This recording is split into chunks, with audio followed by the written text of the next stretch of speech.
something about locked rooms that should make you feel safe. This one shouldn't.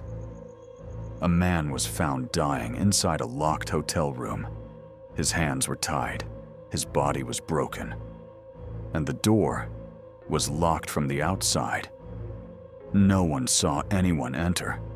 No one saw anyone leave. But someone was in that room, and whatever it was, he was protecting it.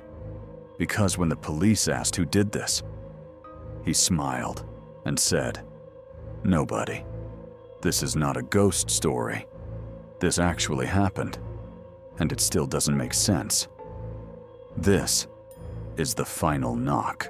January 2nd, 1935. A man walks into the President Hotel. He doesn't look normal. Not drunk. Not sick. Just uneasy. He calls himself Roland T. Owen, but that name won't matter later, because it isn't real. He has no luggage, no coat, in freezing winter. Just a toothbrush and a comb. He asks for a room with no windows. Not a cheaper room. Not a better room. An inside room, buried in the middle of the hotel, where no one can see in or out. The bellboy takes him to room 1046. The door opens. Roland walks in and doesn't turn on the lights. He just sits in the corner, facing the door, waiting for someone named Dawn. But he isn't waiting calmly. He keeps checking the lock, again and again, like he's not waiting for someone to arrive, but terrified that someone already has. The next morning, a maid enters the room. It's still dark. The lights are off. The curtains are closed.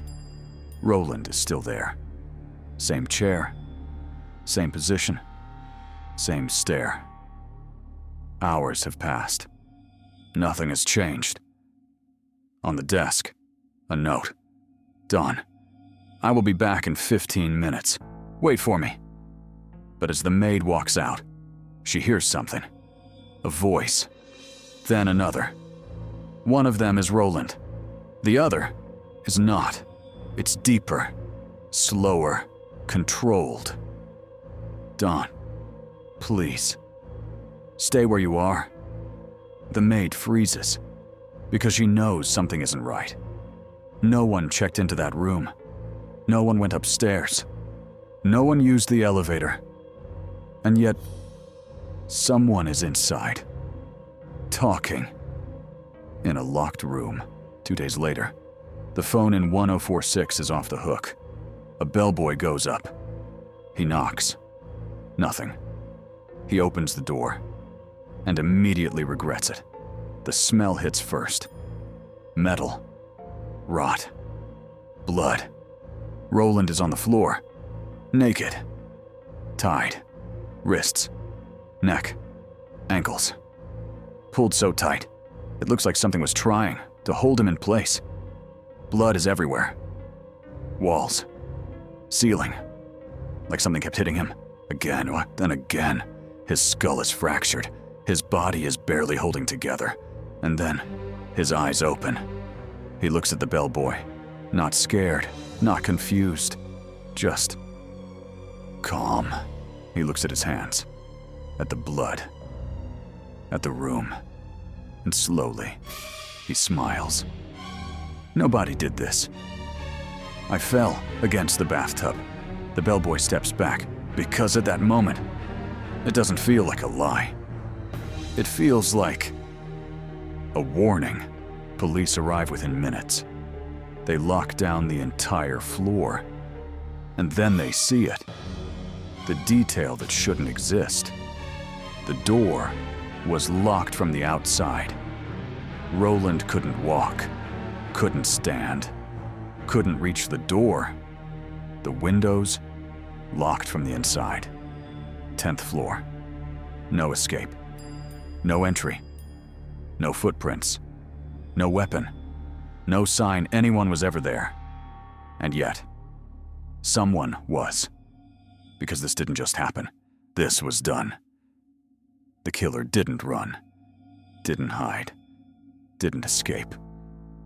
They were just gone. Roland died that night. And with him, everything he knew. Because Roland wasn't real. Days later, a phone rings. A woman's voice. Calm. Too calm. Don't bury him as a nobody. Money is coming. Then silence. An envelope arrives. Cash. And 13 roses. Love forever. Lucille. A year later, a mother sees a photograph. That's her son. Artemis Ogletree. He told her he was going to Egypt. He never told her about Dawn. He never told her about Lucille. And he never told her why he chose a room with no windows. The case is cold. But room 1046 is not empty. Guests still hear things. Humming. Low. Unsteady. Like someone trying to stay calm. They hear something tightening. Like ropes being pulled. But the worst part is the smell. Stagnant water. Like something left sitting for too long. Tonight, when you turn off your lights, remember this. He didn't choose that room by accident. He chose it. Because whatever was with him didn't need a door. So if you hear something, don't check the hallway. Don't check the lock. Because the door was never meant to keep it out. It was meant to keep it in. And if it ever leaves, it won't knock. This was the final knock.